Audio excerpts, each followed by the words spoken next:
que será a respeito de quais são as evidências científicas a respeito da anticoagulação na Covid-19.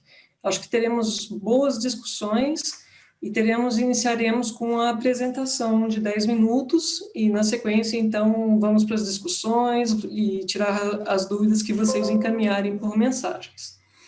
Os nossos apresentadores são pessoas extremamente qualificadas e experientes no tema anticoagulação, embora todos nós estejamos ganhando experiência no tema anticoagulação nos pacientes infectados por Covid-19.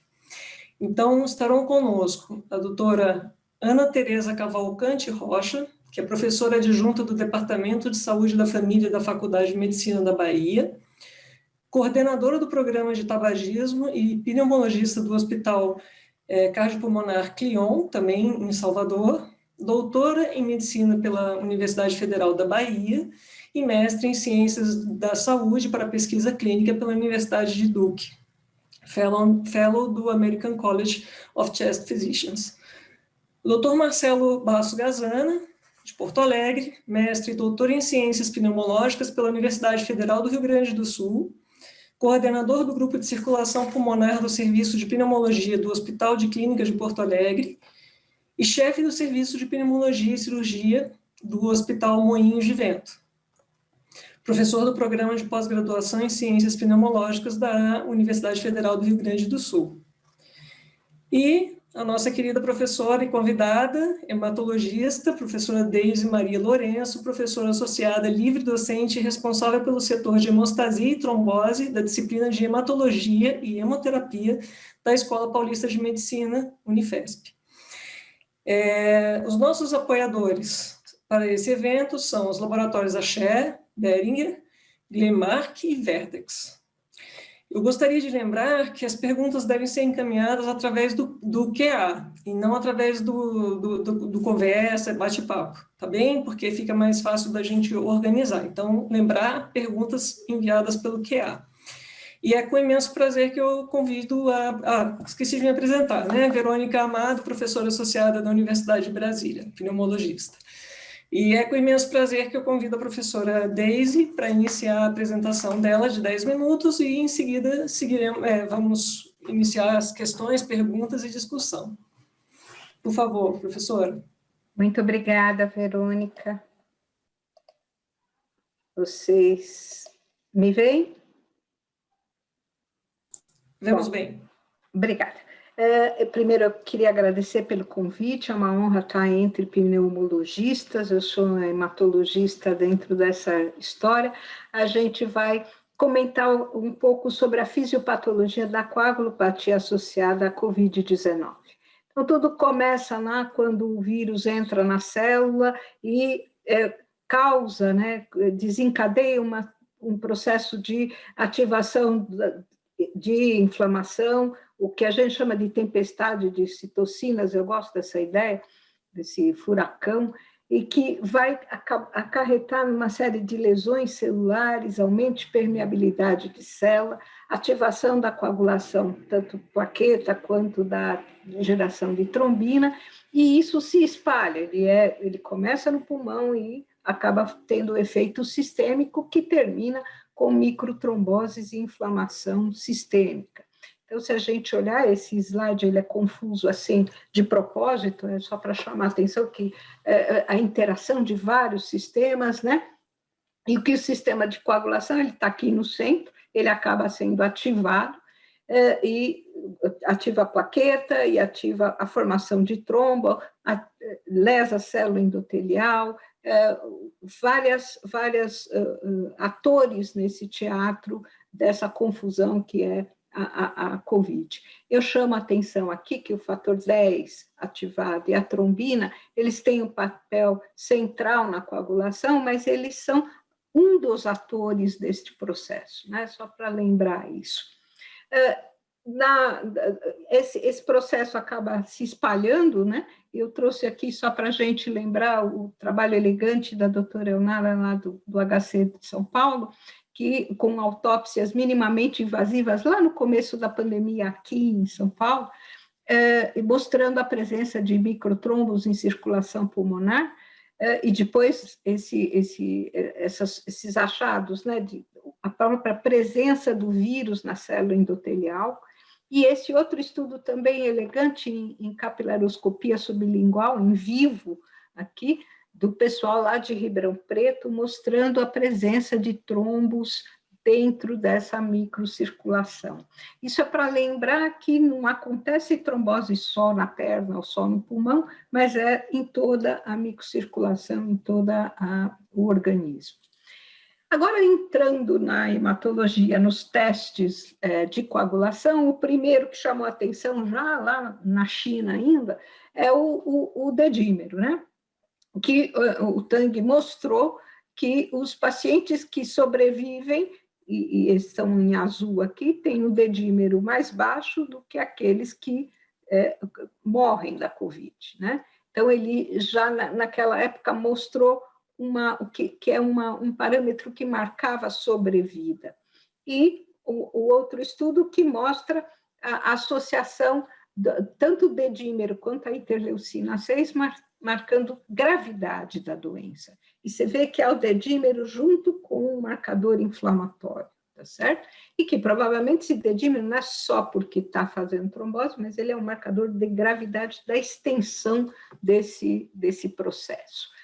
E esse estudo, para mostrar, falar dos testes de coagulação mesmo, é um estudo mais recente, foi publicado agora em dezembro, é sueco, e mostra a comparação, né, de pacientes com Covid e comparados a indivíduos normais, tanto pacientes na enfermaria como pacientes na UTI, e para mostrar para vocês, né, tem alteração significante do tempo de protrombina, um prolongamento, mas você vê que não é muito, é 13,9 para 15,3, não é um prolongamento como você vê na CVD franca, né? A plaqueta não cai tanto, o fibrinogênio sobe muito, ele é uma proteína de fase aguda, ele sobe estupidamente em relação ao normal. A antitrombina, isso aqui é importante para a gente ver a implicação da heparina, você vê que ela não se modifica, não existe uma alteração significante, mesmo nos pacientes graves, ela permanece dentro do normal, ela cai um pouco, mas ela permanece normal. Os marcadores de lesão endotelial estão muito aumentados, o fator 8, o fator de von Willebrand, com o consumo da ADAMS-13, né, que controla os multímeros de von Willebrand, e ela cai, e especialmente cai nos pacientes com COVID mais grave. E o PAI-1, que é o inibidor do ativador do plasminogênio, que também aumenta em várias situações de fase aguda, e aqui não é diferente, ele aumenta bastante, e tanto nos pacientes na enfermaria quanto nos pacientes da UTI. Esse outro estudo é um estudo na França, também lá no começo da pandemia, que mostrou a presença, ele mostra vários parâmetros, mas eu salientei aqui a presença de anticoagulante lúpico, foi um dos primeiros a mostrar a presença da dependência de fosfolípide de um TTPA prolongado, e que contribui para esse processo de trombose. Você vê que é multifatorial mesmo. Um outro teste que a gente tem, que é o teste viscoelástico, né, a tromboelastometria, que é um teste na rotina, e que é bem interessante, esse teste aqui, ele é específico para a fibrinólise, né, ele tem condições em que ele vê fibrinólise, e olha que interessante. Essa curva verde é o indivíduo normal, então ele abre, ele faz o coágulo e ele lisa aqui em 15 minutos o coágulo nessas condições de ensaio. Essa preta é um indivíduo com COVID sem trombose. Você vê que ele demora mais de meia hora para conseguir lisar o coágulo. E quando esse paciente tem trombose, além da COVID, aí ele nem consegue lisar esse coágulo, né? Ele tem uma diminuição da capacidade fibrinolítica. Isso aqui é graficamente representado, o que a gente está vendo aqui, e é bem acentuado em pacientes com trombose. Ele tem uma redução da capacidade fibrinolítica dele. Esse outro teste, infelizmente, não é um teste de rotina, é o meu sonho dourado que esse teste pudesse ser um teste de rotina, que é a capacidade que você tem de gerar trombina, né? Então, ele foi avaliado em 78 pacientes e mostra que esse é o potencial endógeno de geração de trombina que está aumentado em relação ao normal. Na verdade, quase 40% dos pacientes têm esse potencial aumentado em relação ao normal, 47 tinha normal e só 11 tinham abaixo do normal. Desses pacientes, 23 estavam em uso de enoxaparina, 40 miligramas 2 vezes por dia, e conseguindo manter um anti-10 em torno de 0,35 unidades, que é, em média, o que ele foi estudar. E o que a curva mostra para a gente? Olha que interessante. Isso aqui é o paciente, é o indivíduo normal, esse é o pico de trombina, e o potencial endógeno de trombina é a área embaixo dessa curva.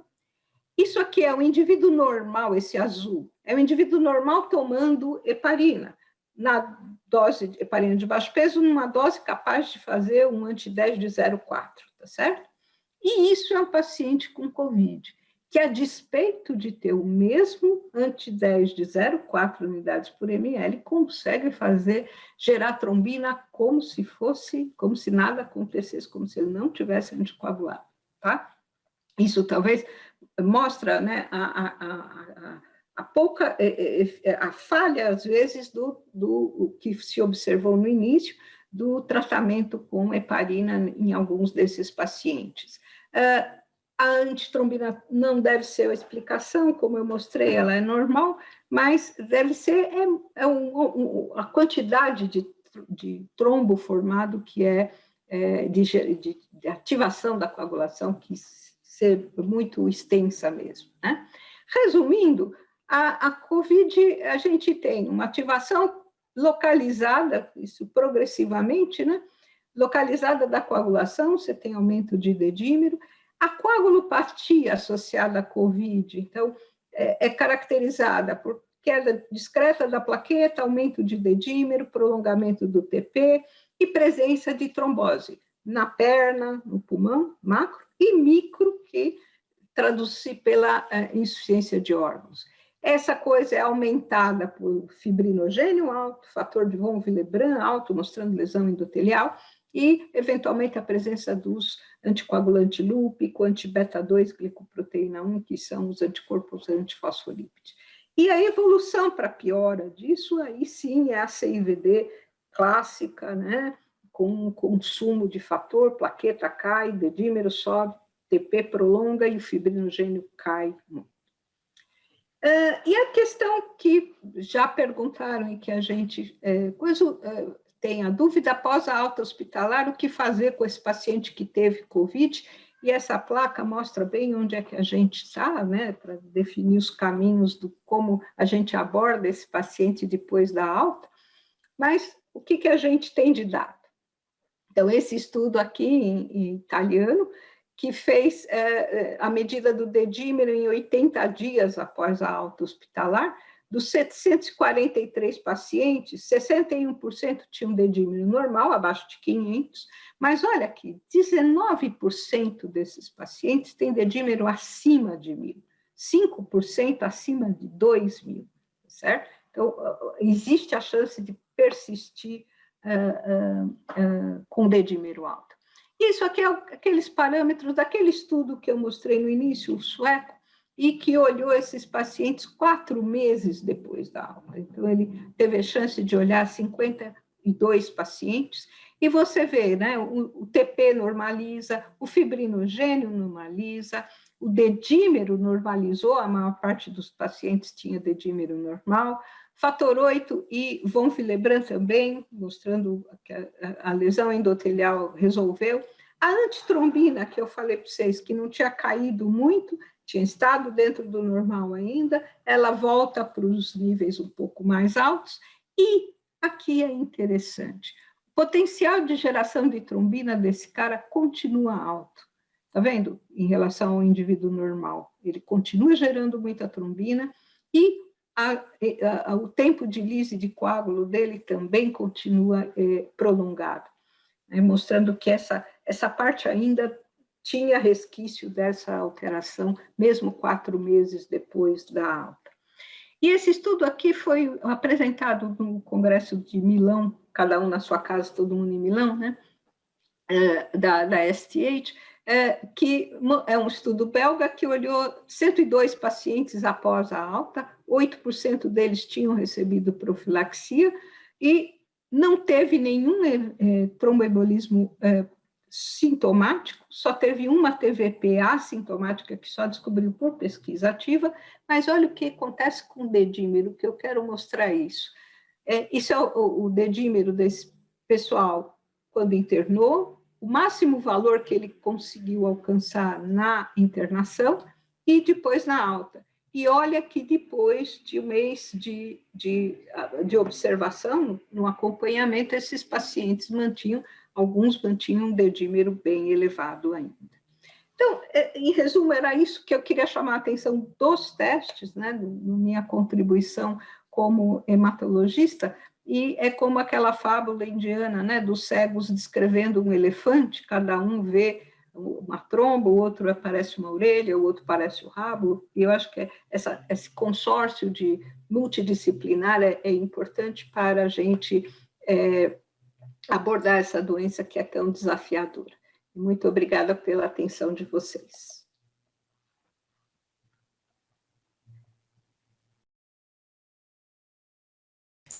Obrigada, professora Daisy. Estou aqui pronto. Então, acho que agora a gente pode começar a discussão depois dessa boa base fisiopatológica, né? E já temos algumas questões, eu vou começar a dividir em alguns tópicos e a gente pode começar com o tópico de indicação de profilaxia de TEV em pacientes ambulatoriais, e para isso a gente já tem uma questão, que é exatamente essa: existe evidência para a realização de anticoagulação profilática em pacientes que não estejam internados, ou seja, que não necessitaram de internação? Eu acho que eu vou começar com a Ana, e aí depois fique à vontade para comentar. Boa noite, pessoal. Daisy, foi excelente tocar exatamente nessa parte tão ampla e variada da coagulação, não é? Mostrando que tem um subsídio fisiopatológico para o raciocínio, mas nem tudo que a gente tem visto em COVID, não é? E no tubo de ensaio se efetiva necessariamente nos estudos clínicos controlados, randomizados. Então, é muito tentadora a ideia de começar logo, não é? Algum tipo de anticoagulação, mas um pouco de ressalva quanto a o verdadeiro benefício e os potenciais riscos é sempre de bom tom também. Então, essa pergunta me aflige, né? E eu venho trabalhando com alguns outros grupos, inclusive no estudo ETIC, que testa exatamente essa hipótese. Será que se a gente começar com um anticoagulante como a enoxaparina em pacientes de alto risco a nível ambulatorial, a gente previne exatamente os desfechos de hospitalização, necessidade de uso de oxigênio, necessidade de UTI, ventilação mecânica e assim por diante? Então, o ETIC é um estudo que visa recrutar mais de 1.300 pacientes. Começou com o TRI, com o professor A.J. Caker, e aqui no Brasil, junto com o Renato Lopes, eu coordeno e participo do Steering Committee. Está sendo bem, vamos dizer, desafiador recrutar para esse estudo, que é um estudo aberto, mais randomizado, para standard of care, que seria continuar observando esse paciente versus usar o Clexane ajustado somente pelo peso, 40 miligramas ao dia, mas se mais que 100 quilos, 2 vezes ao dia, tentando avaliar isso criteriosamente. O que acontece muitos colegas, no afã de já ofertar algum tipo de tratamento, têm utilizado uma sorte de anticoagulantes, né? E isso tem dificultado a questão do recrutamento. Então, a gente está avidamente buscando, né, esse entendimento de que é preciso testar uma hipótese de uma forma mais coordenada para a gente não incorrer em risco. A gente tem uma porção de novos dados sobre anticoagulação nos pacientes hospitalizados de risco moderado e os graves, que vão trazer bastante discussão, eu acho que um pouquinho mais adiante. E fora o uso do Clexane, né, da enoxaparina nesse cenário, existem alguns outros estudos que estão em andamento ou começando, inclusive com os DOACs, né, um com o Apollo, que vai ser com a Apixabana, que também prometem estudar criteriosamente essa mesma pergunta. Por hora, a gente tem ainda que testar. Não existe nenhum dado efetivo de que seja benéfico. Ótimo. Marcelo, você quer comentar? Sim, primeiro eu agradecer a SBPT, a Verônica, a Jaque pelo convite, né?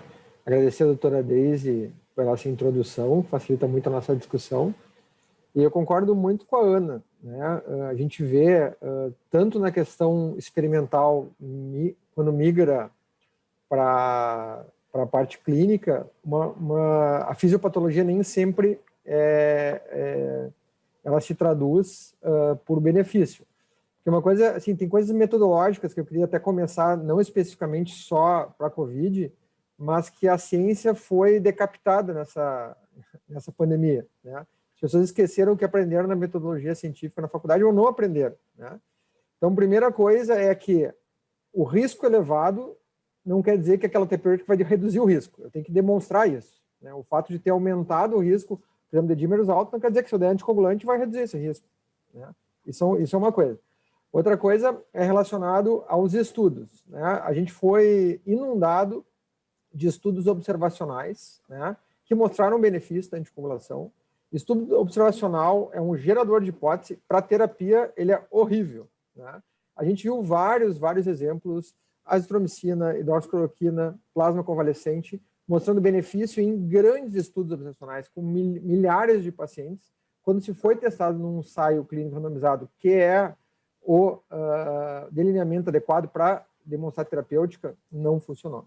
E nesse sentido, até quero já parabenizar os grupos brasileiros, que a Liga Coalizão, certamente o Brasil foi o que mais contribuiu no mundo para responder essas questões, né? E uma delas, depois a gente vai conversar, que é sobre a terapia, tratamento terapêutico na COVID, independente de ter trombose ou não, que também é um estudo que tem andamento, provavelmente vai ser o primeiro publicado, né, tomara. A doutora Ana participa, eu não sei se a doutora Daisy participou também do estudo Coalizão Action, a gente aqui no Sul participou, né?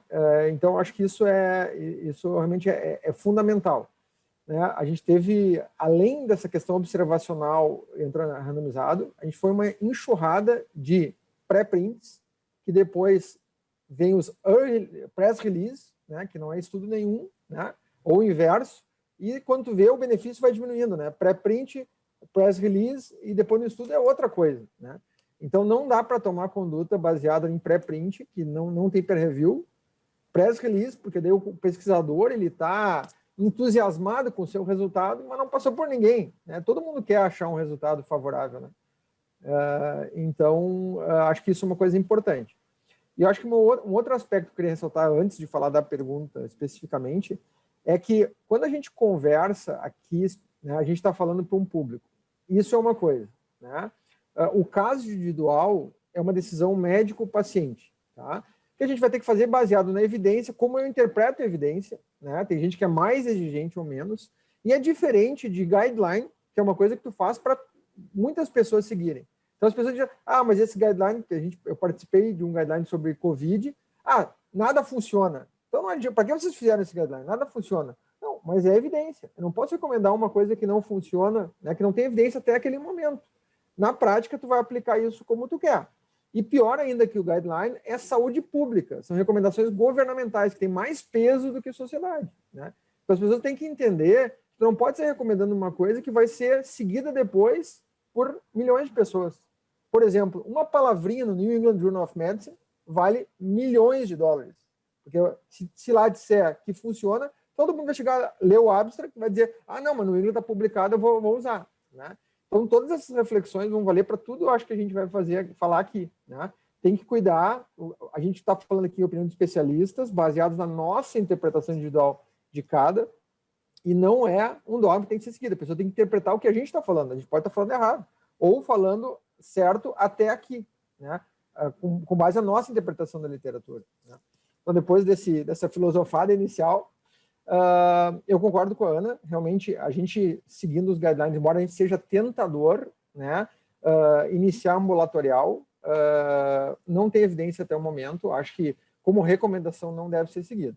Tem um último aspecto que eu queria destacar, que a gente está vivendo uma escassez de recursos, né? Então, o que acontece? Pacientes que deveriam estar hospitalizados e deveriam estar recebendo profilaxia estão em casa. A gente não sabe a resposta, só que a gente está numa situação esdrúxula. O paciente deveria estar internado, se ele tivesse internado, ele receberia profilaxia. Será que esse paciente que deveria estar internado não está, ele tem que receber ou não? Não sabemos. Mas é só para pensar, porque isso as recomendações também vão variar conforme a disponibilidade e a situação. A gente tem muitos pacientes que não têm leito, estão em casa, né? Em casa, ó, ou numa UPA lá, sentadinho, tudo para fazer trombose, está lá, né, internado esperando o pronto atendimento, né, só querendo uma trombose ali naquela perna dobradinha ali, ficando dias e dias sentado. Então isso na verdade, uma provocação, né, de um subgrupo de pacientes que acontece por total falta de recursos, falta de leito, né? Obrigada, Marcelo, pela contribuição. Professora Deise, eu vou pedir para a senhora comentar esse aspecto também. A gente vai precisar, talvez, só ser um pouquinho mais conciso nas respostas para que a gente possa abordar todos os fatos, mas, claro, a primeira fala a gente coloca um pouco já a nossa postura frente ao tema, né? Não há como não. E aí eu queria que comentasse isso, mas já introduzindo outras perguntas que dizem respeito realmente a profilaxia estendida após a alta. Então, além desses pacientes que não foram internados, a senhora comentar, mas também aqueles pacientes que receberam profilaxia durante que já isso acho não tem muita dúvida, né, de profilaxia durante a internação, mas o que fazer depois da alta e ainda com acréscimo aqui de um colega, do Ricardo, se esse paciente vai de alta com a ferritina alta elevada e com o dímero 3 vezes o valor do limite superior da normalidade. Então, nesse contexto pós-alta e também do paciente que não precisou de internação. Comentário, por favor. Eu não podia concordar mais com a Ana e com o Marcelo. Eu acho que é isso mesmo, os estudos controlados é que vão dizer para a gente se isso funciona ou não funciona. A despeito de ter dedímero alto, e acho que é a frase que eu mais falei nessa coisa, é que a gente não anticoagula dedímero. Dedímero não é uma pessoa que precisa de anticoagulação, o dedímero.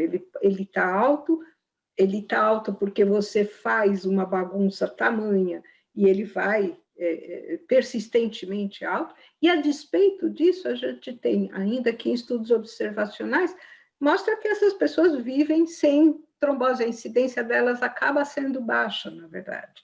Então, não é para anticoagular o dedímero. Quanto à profilaxia após a alta, eu acho que ela deve seguir, e é o que a gente imagina agora, deve seguir os fatores de risco, os scores de risco de paciente clínico, né? Não necessariamente usar o dedímero e nem como critério de alta, né? Você vê que essas alterações podem persistir por muito tempo, então não é um critério para você tratar, para você anticoagular esse paciente, mas sim os fatores de risco dele, a obesidade, se ficar acamado. E lembra que você tem, mesmo no paciente que tem alta, o paciente que fica internado muito tempo, que perde massa muscular, cai pelos cantos da casa, aí você anticoagula, bate a cabeça e a gente viu isso existe descrito em estudo observacional, né? Então, não é anticoagulação não é floral de Bach que você pode dar, que não acontece nada. Acontece, você paga um preço por isso, né? Então, eu acho que é para usar com parcimônia mesmo. Acho que era isso, né, Verônica? Perfeito, professor. Eu vou agora direcionar para o Marcelo a questão ainda a respeito do papel do dímero nessa história, mas agora em pacientes que estão internados. Existe um valor de corte para que a gente utilize a anticoagulação? Essa é a pergunta do colega. E se devemos, né, manter essa anticoagulação, uma vez decidida por ela, por um valor de dímero, né, ainda que não haja evidência de evento trombótico. Marcelo, você pode comentar, por favor? Primeiro, eu pedi desculpa pela minha resposta alongada antes, mas foi um desabafo, na verdade, com essa tirocínio que fizeram com a ciência. Na verdade, assim, não. Tá? A resposta bem curta é não temos evidência para fazer isso. O que a gente sabe é que o dedímero, esse é um aumento súbito do dedímero, ou um dedímero acima de 4 vezes o limite superior da normalidade para o local, ou acima de 3.000, né, em alguns estudos, está mais associado à trombose. O que o dedímero pode fazer é tu levantar a suspeita, e aí levantar a suspeita, né, junto com outros critérios, piora de hipoxemia desproporcional, disfunção ventricular direita, aí sim, né, tu ir atrás de embolia e aí anticoagular se tu tem embolia, mas não anticoagular pelo dedímero, isso não tem evidência. Não dá para se esquecer e que esses pacientes têm um risco de sangramento maior. O dedímero, ele é um fator de risco para trombose elevado, mas ele é um fator de risco para sangramento. Então, esse com dedímero muito alto, né, tem o risco de sangrar mais. Né, e não dá para esquecer que o tratamento ele tem benefício, mas ele tem risco. Né? Tanto que depois a gente pode comentar os press release aí, mostrando que no paciente muito grave, na verdade, foi a tendência a prejuízo, né? A dano. Né? Ótimo, obrigada, Marcelo. Ana, eu queria que você comentasse também, mas antes eu já queria dizer que a gente tem 236 pessoas assistindo a nossa reunião aqui, e que as pessoas que ainda quiserem fazer questões, que façam pelo QA e não pelo chat, porque é esse o veículo que nós estamos usando. Ana, você pode comentar esse aspecto para a gente?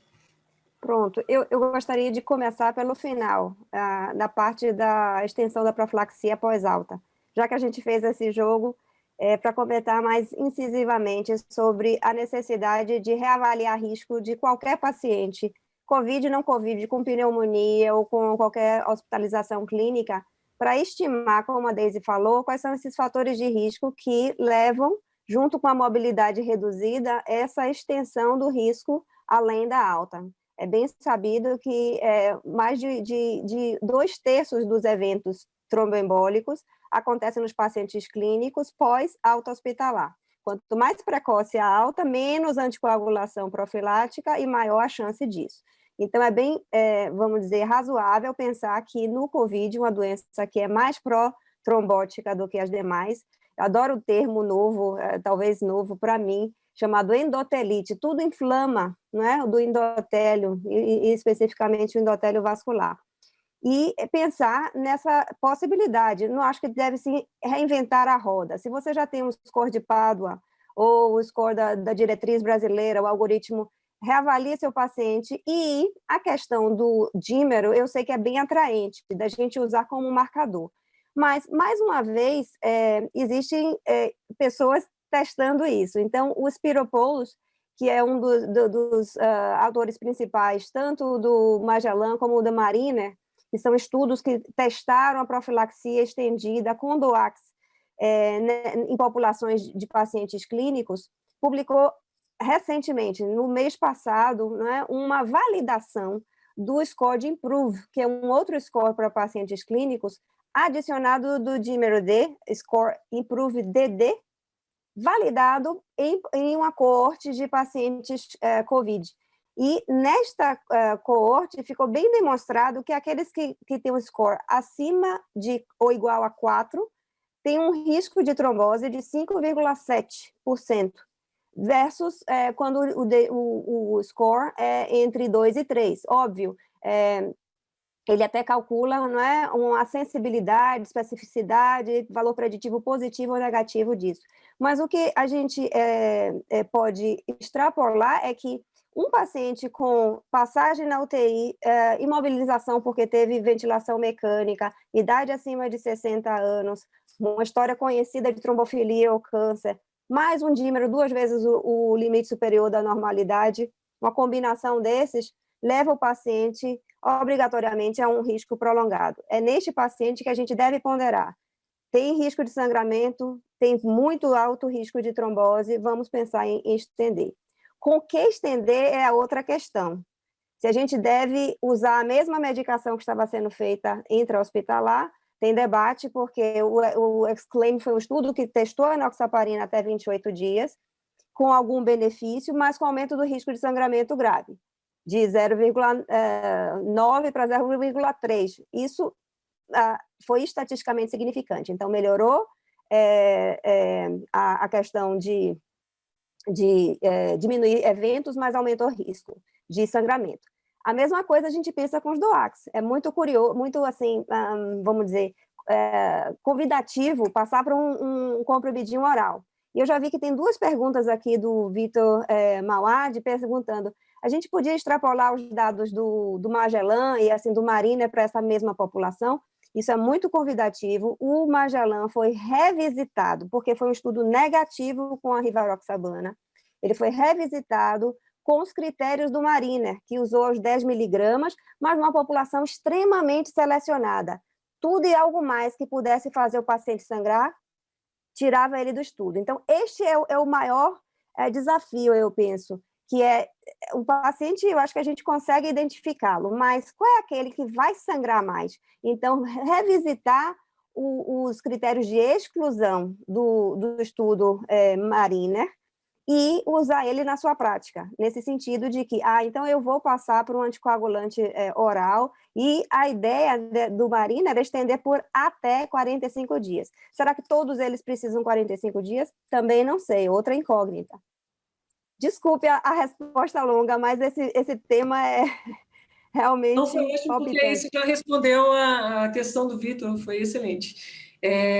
A gente, vamos continuar, eu vou falar um pouquinho agora, são 3 questões que abordam esse tema. Existe papel para o antiagregante plaquetário, para AS, na profilaxia, ou, enfim, para esses pacientes ambulatoriais, ou mesmo para pacientes internados? Acho que a Deise podia começar comentando, depois se alguém quiser completar. Eu acho que os antiagregantes fora de estudo clínico, não.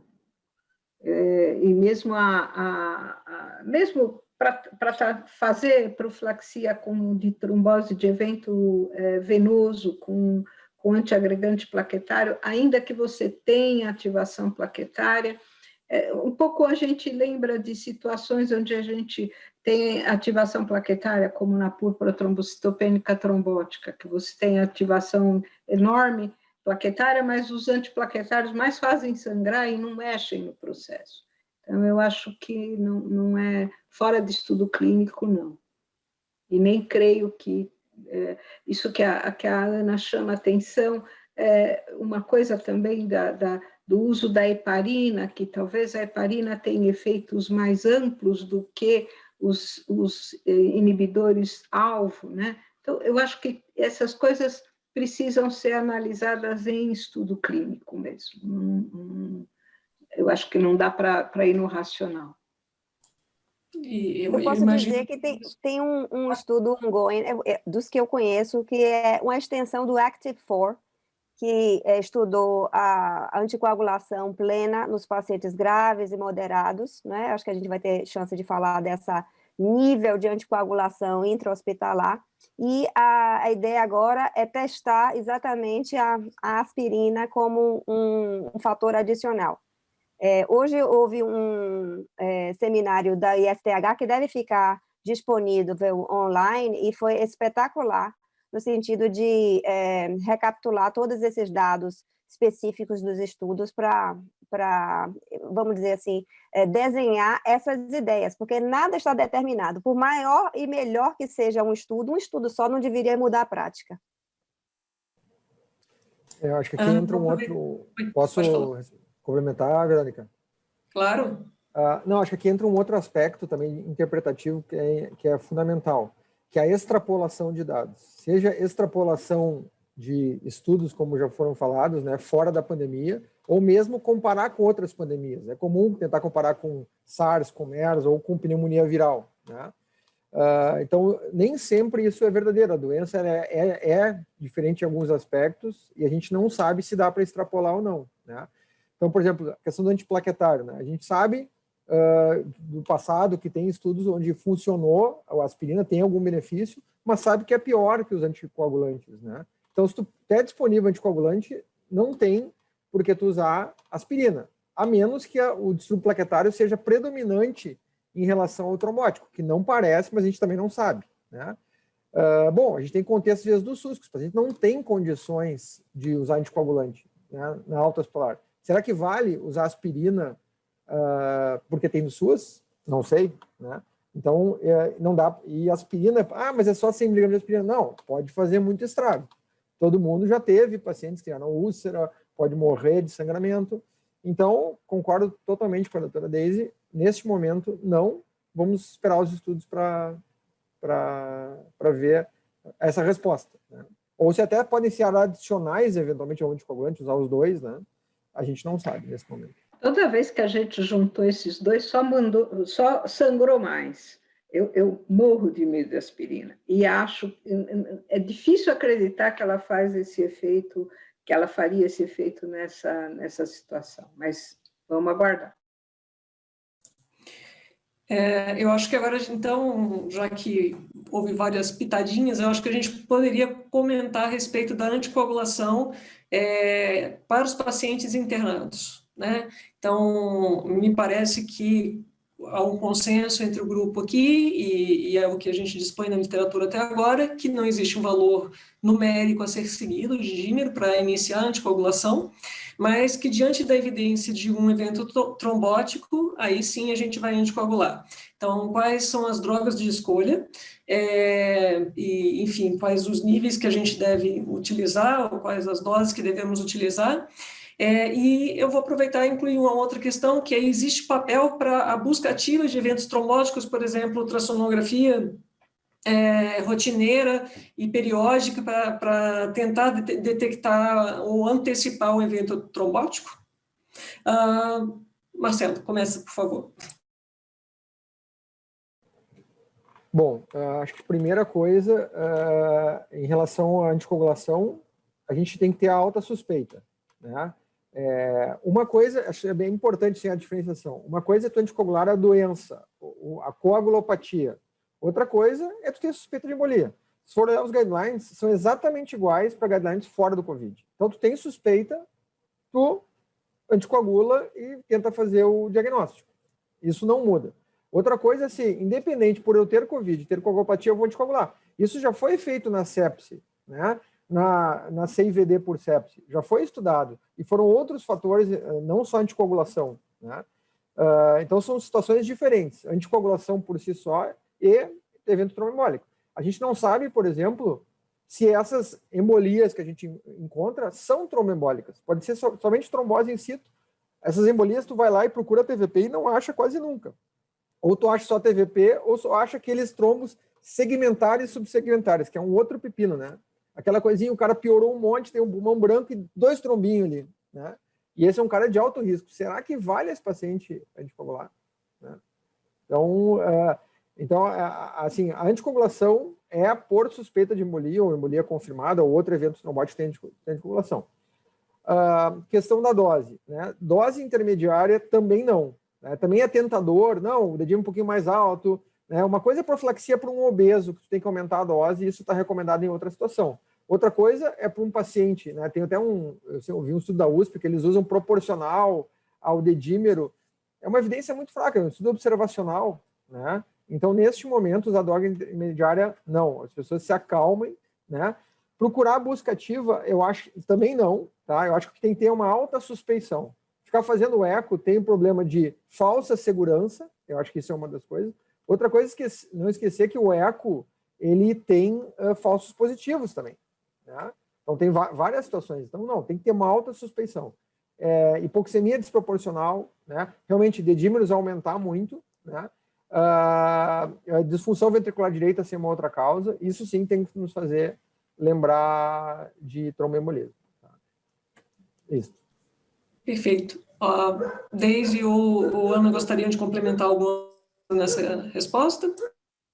Sim, eu acho que é por aí. Entrou no hospital, e isso é critério diferente em lugares diferentes pela disponibilidade, certo? Então, assim, o paciente que é moderado num hospital pode não ser o moderado em outro, pode ser o grave do outro. Mas entrou no hospital, profilaxia, tá? A questão de ajuste para o peso, IMC acima de 40, certamente faria um ajuste, porque é insuficiente. Dobra a dose, faz 60 uma vez ao dia, de Clexane para evitar entrar no quarto 2 vezes, são opções, tá? DOAC intra-hospitalizado, não. Se atenha a enoxaparina nesses casos. Dose intermediária, eu vi que, assim, houve uma variedade de opções nas próprias guidelines, da British, a única que era mais conservadora foi o CHEST e o WHO, porque várias outras disseram considerar no paciente gravíssimo que vai para a UTI aumentar a dose, que significaria dobrar essa dose intermediária. Bem recente saiu também em press release, ainda não tem os dados finais, mas é de um estudo que se chama Inspiration, e que testou exatamente a dose intermediária, a randomização para a dose intermediária, e testou algo também curioso. No esquema 4x4, testou também uma estatina, para diminuir esses eventos trombóticos, porque eles não são somente venosos, eles são também arteriais, em um grande percentual de pacientes. E esse estudo, né, pelo press release, foi um estudo negativo. Não modifica desfecho como dias livres de ventilador, eventos tromboembólicos e mortalidade, o que é um desfecho mais forte. Então, em breve, eu acho que a gente precisa visitar esse estudo em mais detalhes. A questão de profilaxia muda para... Deixa eu anticoagular, como o Marcelo falou, deixa eu anticoagular COVID para ver se eu tenho um desfecho favorável. E esses 3 grandes estudos que colaboraram, né, o REMAP-CAP, o ATTACK e o ACTIVE-4, né, tiveram a chance de estudar a opção de vários tipos de anticoagulação plena, com heparina não fracionada, com heparina de baixo peso, não é? Versus o standard of care, que seria as doses profiláticas, contanto que não plenas. E em 19 de dezembro, né, saiu foi liberado, depois de ser avaliado pelo Comitê de Segurança, né, que o recrutamento para esse estudo foi interrompido por futilidade. Não diminuía os desfechos e aumentava discretamente o risco de sangramento. Não era uma coisa muito dramática o sangramento, 3,4, que já é suficiente para a gente considerar importante, não é? No grupo de alto risco dos pacientes críticos. Aí ficou a dúvida entre os pacientes ditos moderados, aqueles que estão hospitalizados, que precisam de oxigênio e que também estavam sendo recrutados para a anticoagulação plena versus a anticoagulação profilática.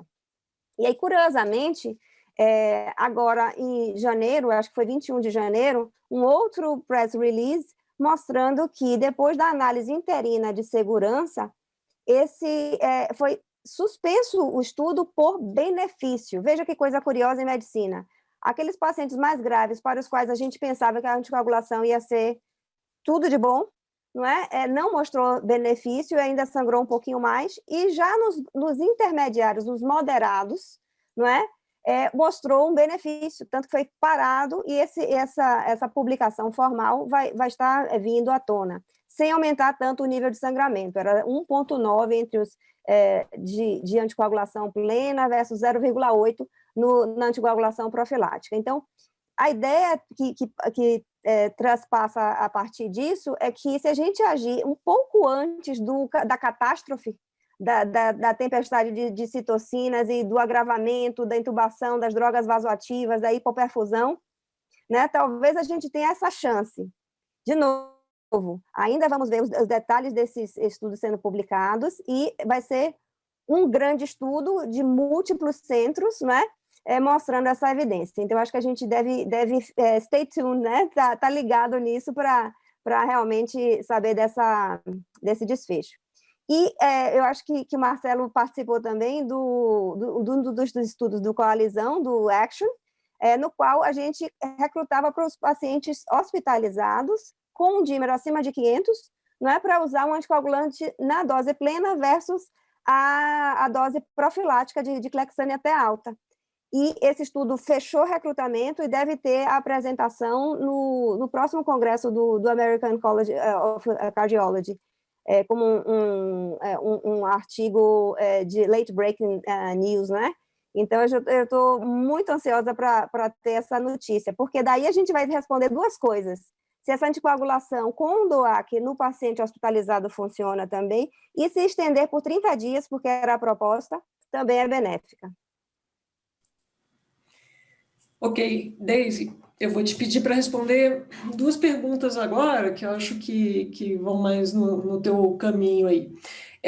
Então, assim, a primeira, paciente que já está em uso de antiagregação plaquetária, 1 ou 2, paciente cardiopata, eventualmente já em uso de dupla agregação plaquetária, ou que usa um antiagregante e um anticoagulante já na fase pré-hospitalar pela doença cardíaca.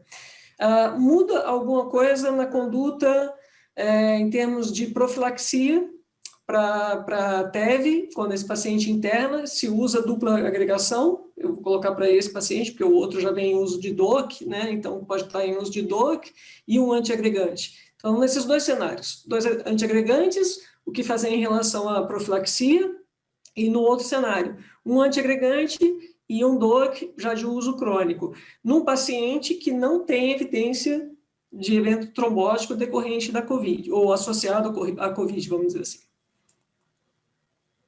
A outra pergunta eu já vou encaixar, que aí você já pode ir direto, porque a gente já está com um pouquinho o tempo adiantado, se existe papel para a gente continuar monitorando o dímero após a alta, ou seja, eu vou continuar acompanhando esse paciente clinicamente por uma série de fatores, né, por uma série de sequelas que muito frequentemente a gente vê, mas a necessidade, o paciente não teve evento trombótico, fez a profilaxia durante a internação, existe alguma indicação para eu continuar monitorizando esse dímero? Pronto, essas são as duas questões. Então, o paciente, tem dado que o paciente que faz uso já de anticoagulação, isso foi a grande pergunta que todos os pacientes faziam para a gente, né, se já usam, e pacientes com trombose prévia ou trombofílicos que usavam anticoagulante, e na verdade isso não protege nem piora a situação dele, ele acaba, nos estudos observacionais que eu vi até agora não tem muita diferença. O que acontece é que a partir do momento que ele interna, você pode trocar para heparina ao invés do anticoagulante oral, eventualmente. Os antiplaquetários, não, melhor não suspender pelo quadro de você ter chance de ter o evento, né, dele infartar, dele ter insuficiência coronariana, ou insuficiência vascular periférica, enfim. Mas juntar a profilaxia, essa dupla antiagregação não vai protegê-lo da trombose venosa, então manter a profilaxia. E depois, a última pergunta da alta, de ficar monitorando o dedímero, acho que não faz sentido. De novo, a gente não deve anticoagular o dedímero, não é o dedímero que faz a gente fazer anticoagulação do paciente, são os fatores de risco dele, fazer o que a Ana chamou bem a atenção, de aplicar os scores ao longo do tempo, dessa observação, aí sim, mas o dedímero per se, não faria isso, não. Obrigada, professora. Depois a gente tem algumas questões a respeito do tempo de anticoagulação para aquele paciente que teve o diagnóstico de um evento trombótico relacionado à infecção por dímero. Então, ele teve o diagnóstico durante a internação, iniciou, ou não, né, mesmo ambulatorial, iniciou a anticoagulação. Por quanto tempo anticoagular? E ainda, se esse indivíduo, ou no caso, uma mulher, tem outros fatores de risco que podem estar associados a eventos trombóticos, como, por exemplo, o uso de contraceptivos orais e tabagismo, né? Por exemplo, então, o que temos de evidência em relação a isso? Vamos começar com o Marcelo. Primeiro, só vou começar uma ponta na outra pergunta, reclamando dos chineses, que fizeram aqueles estudos iniciais da corte, lá, com o New England no Lancet, dosando dedímeros a cada 6 horas, entendeu? Aí fez todo mundo pedir dedímeros. Quem é que pediu dedímeros para tratar pneumonia? Ninguém. Nem para sepse, raramente assim, a gente pedia para ver CVD. Então, eu acho que eles têm ações nas empresas lá que produzem dedímeros, porque, né, foi essa pandemia, né? Os convênios enlouqueceram, teve 1000 justificativas, agora eles já desistiram de pedir justificativa para pedida de dedímeros, né? Então, só para reclamar dos chineses antes que acabe o bate-papo. Não, o tempo de anticoagulação, na verdade, segue os guidelines normais. Né? Na verdade, os guidelines de manejo de TEP, TVP estabelecida, com ou sem Covid, não mudam, né? Assim, no geral, amplamente, e o tempo é igual. Não se sabe essa resposta, se precisa mais, se precisa menos, se esse estado pós-trombótico que persiste vai aumentar o risco de recorrência, por isso que eu tenho que manter mais tempo. Então, a recomendação atualmente é manter, né, como a gente fazia antes, né? Se o paciente tem outros fatores de risco que indicam que ele vai persistir o risco, se ele tem uma trombofilia de alto risco, né, se ele tem um câncer ativo, eu vou manter, como qualquer TEP. Se ele não tem, eu vou considerar a COVID como uma situação de alto risco, né? Que é lá o grupo de recorrência mais baixo, né? Ou seja, provavelmente mais um odds ratio maior que 10, que significa que ele vai ter uma recorrência, né, depois de parado menor que 3%, que é aquela tabela maravilhosa do último do ESC lá, que mudou a visão do tempo de anticoagulação. Foi fantástica, né? Não é aquela decoreba de 3 a 6 meses, mas sim tu pensar no risco de recorrência quando tu para, né? Então, em princípio, se ele teve só Covid, o paciente jovem, que não teve mais nada, eu consideraria ele no grupo de baixo risco de recorrência, né? Interpretação, e ele pode anticoagular de 3 a 6 meses, né? Não menos nunca do que 3, só que a gente não sabe isso. Isso é uma extrapolação dos guidelines antigos, porque não tem nada novo dizendo, né? Então, em princípio, eu pensaria dessa forma, fazer como a gente faz com o TEP em geral. Algum comentário? Ana, doutora Daisy? Eu acho que a resposta curta é mínimo de 3 meses. Repense nesse paciente se ele é daquele que merece anticoagulação por quanto tempo você puder manter. Então, é a resposta mais básica. Eu vejo várias outras questões aqui que eu tinha vontade de responder, mas fala, Daisy. Não, é só para lembrar, eu acho que às vezes vem essa situação do paciente com fenômenos autoimunes, para a gente tomar cuidado com isso. Então, a gente está vendo PTI nesses pacientes, está vendo antilúpico persistente nesses pacientes, que talvez mereçam que você mantenha anticoagulação neles. Então, eu acho que é olhar cada paciente mesmo, né? Estou aproveitando que a senhora falou a respeito dos eventos autoimunes, tem uma questão a respeito disso. Uma paciente com lúpus, se a gente deve usar anticoagulante já antes da hospitalização. Acredito que de forma profilática, não está especificado aqui. Não sei responder isso. Não tem evidência de que isso... uma lúpica que nunca teve evento. E geralmente são as mulheres, né? As lúpicas que já tiveram evento, lúpica quando faz trombose é porque sabe fazer e vai fazer de novo. Então, essa pessoa, sim, mas a que nunca teve evento, eu observaria, faria profilaxia como do paciente internado mesmo, né? Como trombofilia, né? A gente está vendo muita gente dar DOA aqui para paciente que é fator 5 Leiden e que tem Covid, sem gravidade, sem internar. A gente realmente não é uma conduta que tenha base, né? Que tenha evidência disso. Se fosse fora da pandemia, uma pneumonia adquirida numa comunidade leve, então, o paciente não internasse, a gente ia usar antigamente, não ia, né? Em casa. Não, claro, não. A gente não sabe se o Covid não é mais do que... Só que a gente não sabe. Se a gente não sabe, a gente está aprendendo, né? A gente está aprendendo. Ótimo, obrigada. Tem uma outra questão aqui, que é o seguinte, uma paciente que teve o diagnóstico de pneumonia por Covid, com comprometimento em torno de 40%, e que se opta por mantê-lo em domicílio, provavelmente tem uma boa estrutura, talvez, né, tenha uma possibilidade de suporte de oxigênio caso seja necessário e tal. Estou floreando um pouquinho. E aí a questão é a seguinte, se esse paciente fosse internado, ele receberia profilaxia para a TEV. Mas a gente optou por deixá-lo em casa. E aí? A gente usa DOC? Não usa? Usa Enox? Não usa? O que fazer? Quer falar, Ana? Falo, é essa questão, né? Então, eu mencionei que a razão e a capacidade de internação varia de local para local, de acordo com a demanda, a ansiedade do paciente. Então, um paciente com um envolvimento maior e outros fatores de risco seria um candidato à profilaxia, caso ele internasse. Se você tiver a estrutura e, por algum motivo, não for internar, eu mimetizaria o que eu faria no hospital, Clexane. É isso que a gente sabe há muito mais tempo.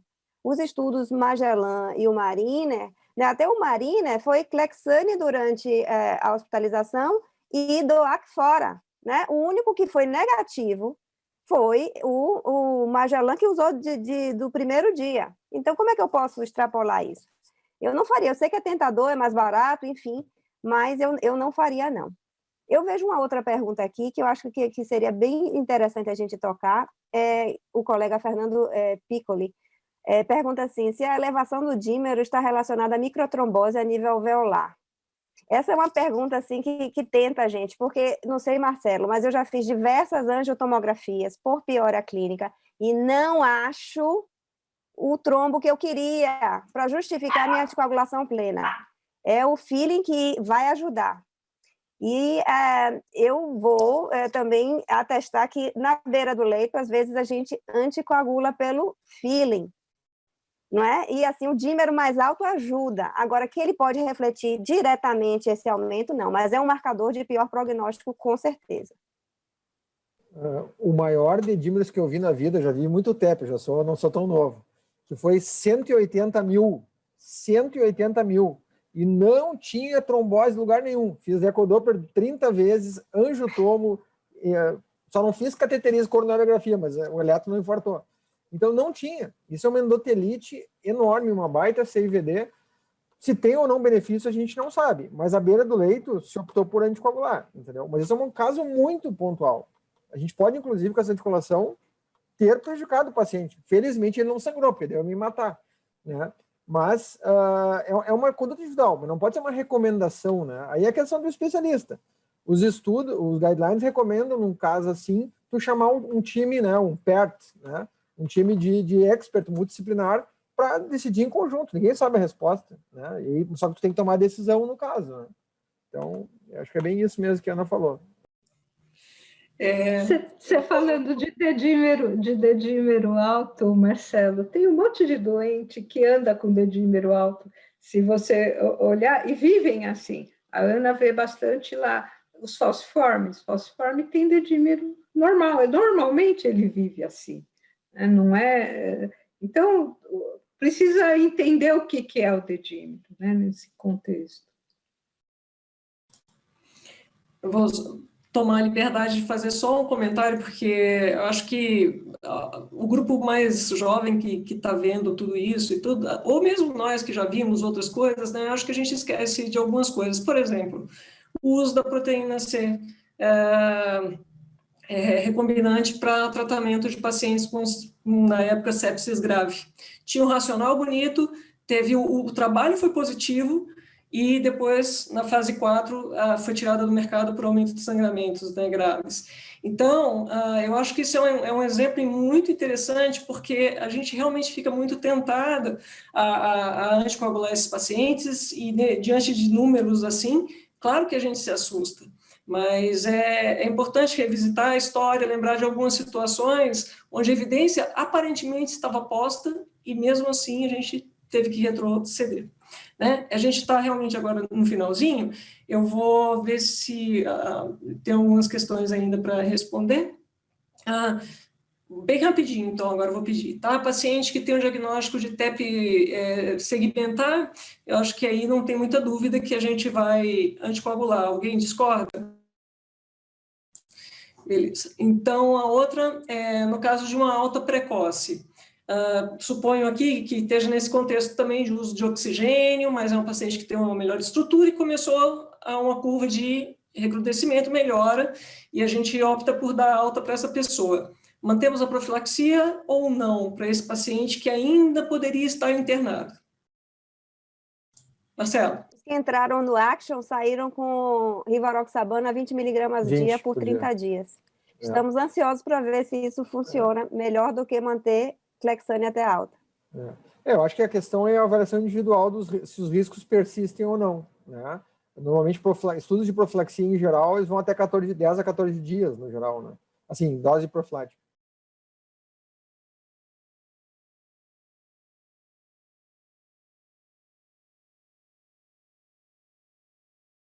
Verônica, você está em mudo. Você está sem som. Coordenadora, triste. Queria perguntar para vocês o que vocês estão vendo em relação às complicações da anticoagulação, sangramentos. Marcelo, Ana? Eu já tive paciente com hematoma de reto peritônio, né? Mas por uma anticoagulação que precisava, tinha embolia mesmo. Foi um enorme desafio, né? Foi o caso mais grave que eu tive de sangramento, foi esse paciente, mas pelo menos não foi empírico.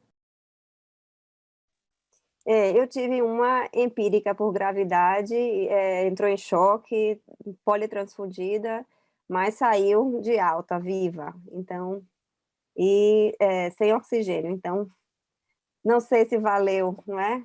Porque a gente depois não sabe, né, os benefícios. E a gente vê nesses estudos aí que é um compêndio de desfechos combinados para demonstrar o benefício, né? Então, TEV, outras embolias, assim, o desfecho a gente acho que tem de olhar com muita cautela. Um deles é dias livres de ventilador.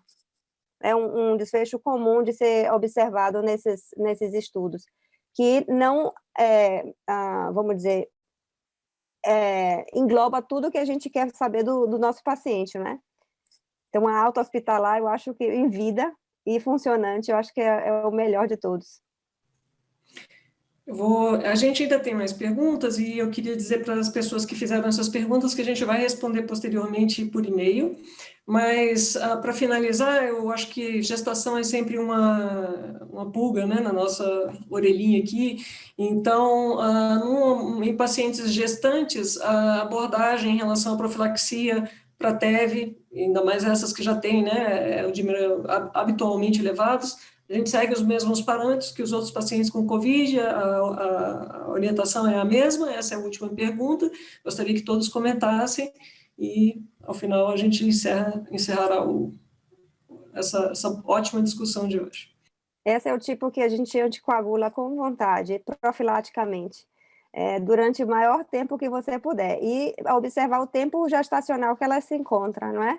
Porque às vezes é necessário manter até o final, caso seja deflagrado, já que a gente viu essa potencialidade do efeito residual, e aí vai vir o parto, e é um evento extremamente pró-trombogênico. Marcelo? É isso, a gente segue os guidelines como qualquer gestante, né? Uma situação, aquela interna por uma intercorrência clínica, e é o que a gente faz, né? Faz a profilaxia, estende a profilaxia, porque se estiver no terceiro trimestre, por exemplo, é uma situação de altíssimo risco, né? Então, vai fazer profilaxia até o parto, né? Que é o que a gente faz com outras condições clínicas que a gestante interna por uma pneumonia, interna por insuficiência cardíaca, que seja, mantém a mesma lógica. Na gestante que tem o quadro suficiente para ser internada, né? Isso mesmo. Se for médica, então... Bom, então eu queria agradecer muitíssimo a presença de vocês, a discussão de alto nível, a participação de todas as pessoas que colaboraram com perguntas, e são perguntas do nosso dia a dia, né? A gente, infelizmente, não tem respostas absolutas para algumas delas, talvez até para a maioria delas, mas eu acho que a gente clareia bastante de que a gente precisa segurar um pouquinho a ansiedade, né?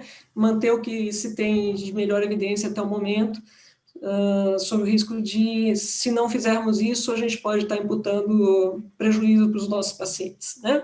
Acho que foi uma discussão excelente, a gente está recebendo alguns elogios aqui também, e repito que vamos responder as perguntas restantes por e-mail. Uma ótima noite para vocês, saúde a todos, muito obrigada.